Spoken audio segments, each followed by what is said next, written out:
నమస్కారం. ఈరోజు మనం గురు మహాదశలో జరిగే 9 గ్రహాల అంతర్దశల గురించి చెప్పుకుందాం. గురు మహాదశ అంటే 16 సంవత్సరాల సుదీర్ఘ ప్రయాణం. కానీ ఇది కేవలం అన్ని శుభాలు మాత్రమే జరిగే ప్రయాణమే కాదు. ఇది ధర్మం, జ్ఞానం, బాధ్యతలు, పరీక్షలు, ఆశీర్వాదాలు అన్నీ కలగలిసిన ప్రయాణం. చాలా మందికి గురు మహాదశ అంటే అన్నీ బాగానే ఉంటాయి అన్న భ్రమలో ఉంటారు. కానీ అలా ఏ మాత్రం కాదు. మహాదశలు అంటే ఒక గ్రహణం లాంటివి. గ్రహం మీ జీవితంలో ఒక భాగాన్ని పూర్తిగా కప్పేయచ్చు, శక్తిని ఒక దిశకి మళ్లించే సూచన ఇస్తుంది. అందుకని వీటిని గ్రహాలు అంటారు.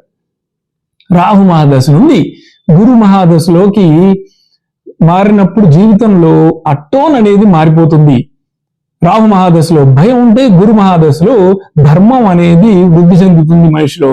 రాహువులో అనిశ్చితి, గురువులో విశ్వాసం ఇస్తుంది. రాహువులో గందరగోళం ఏర్పడితే గురువు మహాదశలో స్పష్టత అనేది కలుగుతుంది. గురువు ధర్మానికి కారకుడు, 9వ స్థానానికి కారకుడు, 2వ, 5వ, 11వ స్థానాలకు కూడా కారకుడు ఈయనే. అంటే భాగ్యం, కుటుంబం, జ్ఞానం, సంతానం, భవిష్యత్, లాభాలు, సమాజ సంబంధాలు అన్నీ గురువు గారి పరిధిలోనివే. ఈ కారణంగా గురు మహాదశలో మనిషి మనస్తత్వం కూడా మారిపోతుంటుంది. బాహ్య ప్రపంచాన్ని చూసే దృష్టికోణం కూడా మారుతుంది. జన్మజాతక చక్రంలో గురుగ్రహం బలంగా ఉన్న వారికి వివాహం, సంతానం, కుటుంబ వృద్ధి, ఆర్థిక గౌరవం, జ్ఞాన వృద్ధి, గురువుల అనుగ్రహం, సమాజంలో ఉన్నతమైన స్థితి, ధర్మ చైతన్యం అన్నీ కలుగుతాయి.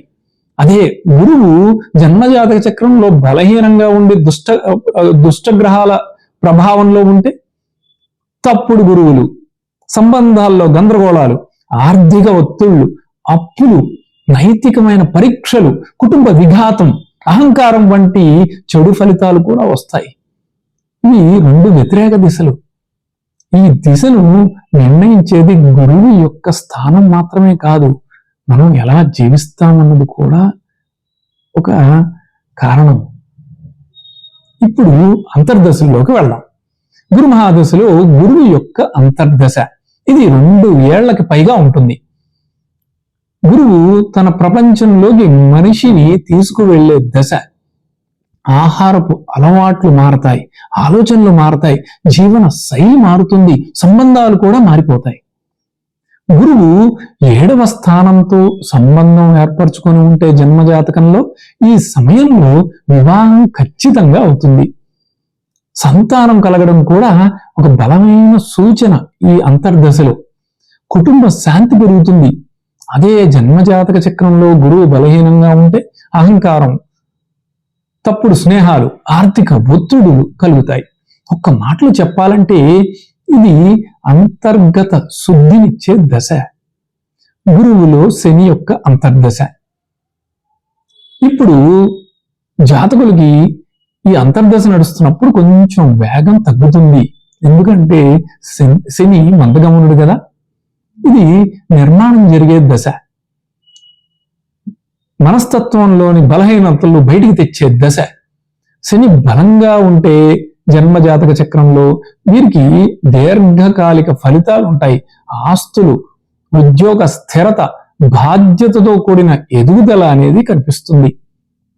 అదే శని బలహీనంగా ఉంటే ఆలస్యం, అధిక బాధ్యతలు, ప్రభుత్వ వ్యవస్థల నుండి అడ్డంకులు, ఆధ్యాత్మిక సాధనలో కన్సిస్టెన్సీ లోపం ఇట్లాంటివి కలుగుతాయి.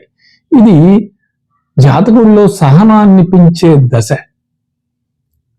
గురు మహాదశలో బుధుడి యొక్క అంతర్దశ.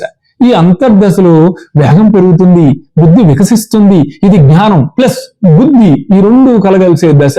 బలమైన బుధుడు ఉన్న వారికి ఈ సమయంలో మార్గదర్శకులు, ఉపాధ్యాయులు, విశ్లేషకులు, ఆర్థిక నిపుణులుగా మారతారు. బలహీనమైన బుధుడు ఉన్న వారికి అతిగా మాట్లాడడం, అతిగా వాగ్దానాలు చేయడం, బద్ధకం పెరగడం, దృష్టి చెదిరిపోవడం వంటి సమస్యలు ఎదుర్కొంటారు. ఇది నేర్చుకోండి లేకపోతే సాధ్యం కాదు అని చెప్పే అంతర్దశ. గురు మహాదశలో కేతు యొక్క అంతర్దశ. ఇక్కడ నుండి లోతు అనేది మొదలవుతుంది. ఇది ఆచారాలు, ఆధ్యాత్మికత, వంశ సంస్కారం, పరిశోధన, ధ్యానం, విరక్తి వంటి రంగాల్లో పనిచేస్తుంది. కేతువు బలంగా ఉన్న వారికి అద్భుతంగా అంతర్జ్ఞానం, లోతైన అవగాహన, ధ్యానం, అంతర్బుద్ధి అనేది పెరుగుతుంది. బలహీనంగా ఉన్న వారికి బాధ్యతలు వదిలి పారిపోవడం, సంబంధాల్లో దూరత్వం పెరగడం, మనసులో సందిగ్ధత, ఆరోగ్య ఒత్తిడులు ఉండే ప్రమాదం ఉంటాయి. గురు మహాదశలో శుక్రుడి అంతర్దశ ఇది ఆసక్తికరమైన దశ. ఎందుకంటే శుక్రుడు భోగానికి కారకుడు, బృహస్పతి ధర్మానికి కారకుడు. ఇద్దరు కూడా ఒకే ప్లాట్ఫామ్ మీదకు వచ్చేశారు. బలమైన శుక్రుడు ఉన్నవారు ఈ సమయంలో ప్రేమ, కళ, సంబంధాలు, శ్రేయస్సు, కుటుంబ వృద్ధి, లాభాలు అనేవి పొందుతారు. అదే శుక్రుడు జన్మజాతక చక్రంలో బలీనంగా ఉంటే అతివ్యయం, అత్యాస, భావోద్వేగ దౌర్బల్యం వంటి పరిస్థితులు ఎదుర్కొంటారు. ఇది రెండు ప్రపంచాలను సమన్వయం చేసుకోవాలి అని చెప్పే అంతర్దశ.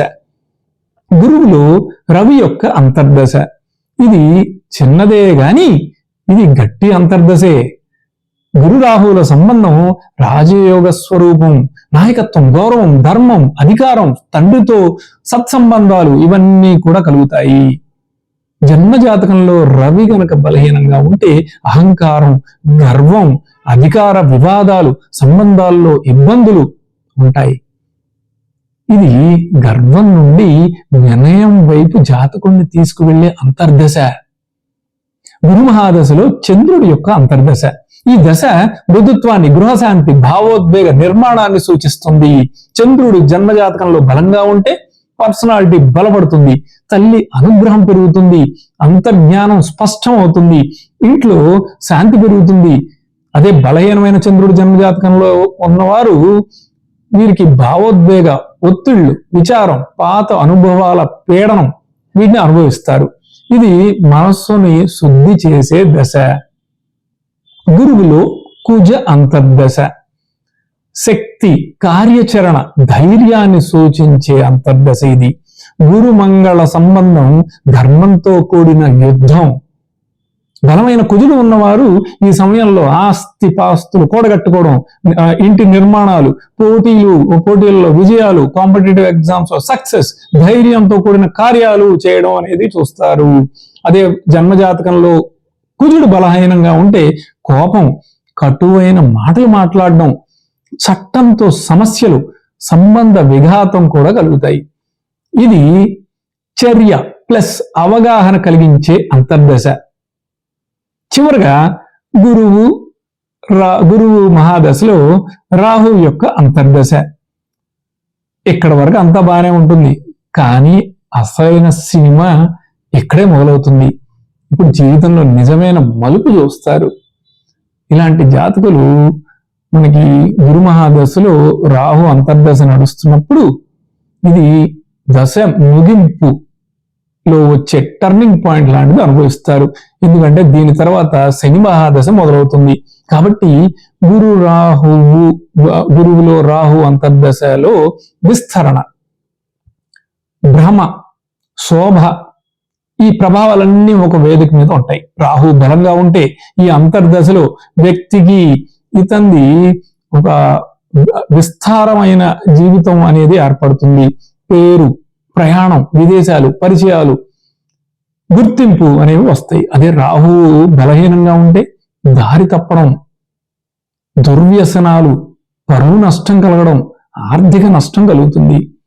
ఇది ధర్మం వర్సెస్ సత్యం అనే పోరాటం చేసే దశ.